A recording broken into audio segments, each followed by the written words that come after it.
ক্রীড়া সেক্টর দীর্ঘদিন অবস্থায় নাজেহাল অবস্থায় ছিল।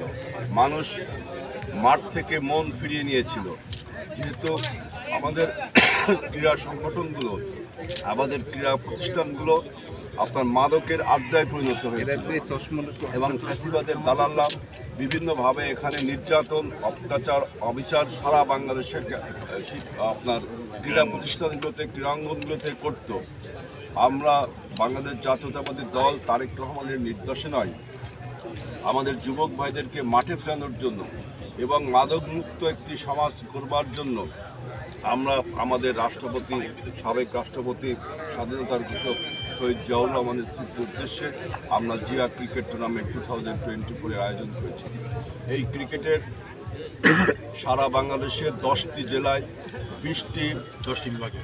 10টি বিভাগে 20টি ম্যাচ অনুষ্ঠিত হবে। তার একটি ম্যাচের ভেন্যু হলো আমাদের এই বিভাগীয় স্টেডিয়াম। এই টুর্নামেন্টকে ঘিরে খুলনার সমস্ত মানুষের মধ্যে একটা উৎসাহ, উদ্দীপনার সৃষ্টি হয়েছে এবং আমরা আশা করছি আগামী 23 তারিখ অথবা আগামী 24 তারিখ খুব উৎসব মুখর পরিবেশে এই জিয়া ক্রিকেট টুর্নামেন্টটা অনুষ্ঠিত হবে।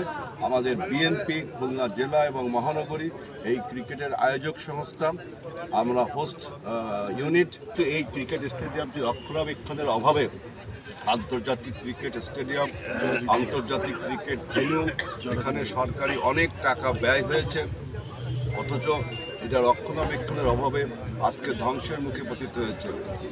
আমরা খুলনাবাসী বিসিসিবি বোর্ডকে, অর্থাৎ বাংলাদেশ ক্রিকেট বোর্ডকে আমরা ধন্যবাদ জানাচ্ছি যে এইখানে আমাদের ভেন্যু দেওয়ার জন্য, আমাদের খেলা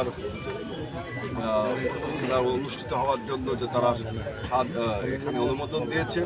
এবং আমরা এখানে আমরা সরকারের কাছে আবেদন জানাবো খুলনাবাসীর পক্ষ থেকে যে আমাদের আন্তর্জাতিক ক্রিকেট স্টেডিয়ামকে রিনোভেট করে আবারও সেই আন্তর্জাতিক মর্যাদা এবং মান এবং সৌন্দর্য ফিরিয়ে দেয় এবং আন্তর্জাতিক যে খেলাগুলো বাংলাদেশে হয় তার কিছু কিছু খেলা যেন বিএনপি যেমন আমরা একটা দুটো দিয়েছি, এরকম যেন আমাদের খুলনায় এই আন্তর্জাতিক ভেন্যুতে আরও বেশি বেশি খেলা দেয়।